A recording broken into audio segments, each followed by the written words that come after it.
Welcome back to the Vatican. I'm Mariam Mashiri, and we continue our coverage following the death of the Pope early on Monday morning. Let's take you back to that live shot of St. Peter's Square and give you a few more details. We've found out in the last couple of hours that the funeral of the Pontiff will take place on Saturday morning at 10 a.m. local time. That's 9 a.m.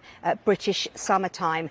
The guest list will, of course, be something to behold. We already know that President Trump and his wife Melania will be attending, as will President Zelensky of Ukraine. Javier Milei, the president of Argentina, will also be in attendance. And there will also be hundreds of thousands of people from around the world coming to pay their respects to the Pope.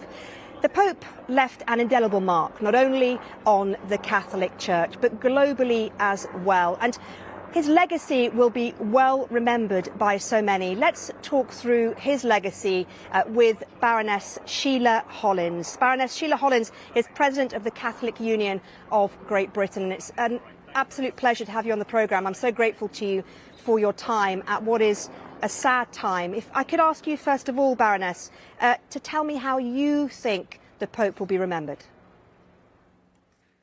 Well, I think he was a great teacher, but he taught by example. In everything he did.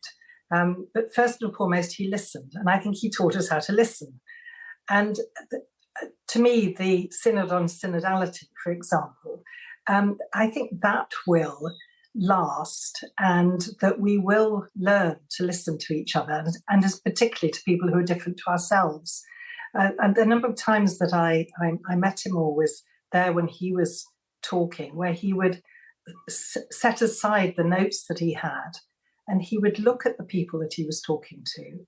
And there was a real sense of connection as he was thinking very carefully about how he communicated what he wanted to say.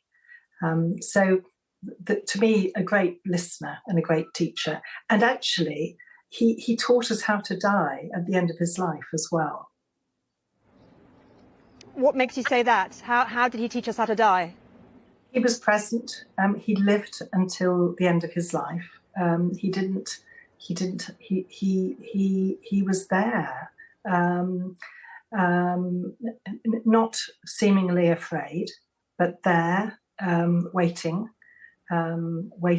and letting us accompany him and see him as he became weaker and frailer. Baroness, you devoted a great deal of time to addressing clerical abuse and were actually appointed by Pope Francis to the Pontifical Commission for the Protection of Minors in 2014. Tell me what progress you think has been made over his time as Pope to address those concerns and the clerical abuse that we've seen historically. Yes, I was a founder member of the Commission, and I remember the very first meeting, and we sat and talked and thought about what our hopes were for the work of the Commission and for how the Church and the world might be able to address this through understanding the prevalence of abuse, but also understanding how to keep children and others in vulnerable situations safe. And we realised that this was going to take a long time. This wasn't something that could be dealt with by a papal decree, by the Pope saying no. This was something which was going to take years and years and years. And I can remember us saying this is a 40-year programme of change which needs to take place. How well has it gone? Well, it's I think one of the first things that Pope Francis did was to listen to survivors of abuse. And indeed, we invited 6 survivors to come and stay in Doma Santa Marta, where the Pope was living, with the original members of the Commission, 8 of us. And he listened to each of them in turn for as long as they wanted to talk to him, so that he could understand, and also so that we could understand. And so that is creating the foundations for change to take place across the whole world. This is a global church. It's a huge programme of change, and it includes how we prepare priests. It includes how we encourage lay people to, not to turn away from understanding and knowing, to be shocked, but also to be really supportive to the change that needs to take place.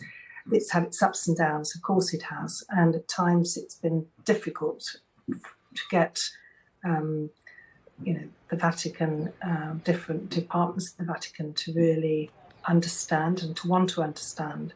But this is the nature of the problem, that people would prefer not to know. Okay. Well, Baroness Hollins, thank you very much indeed for joining us at this time.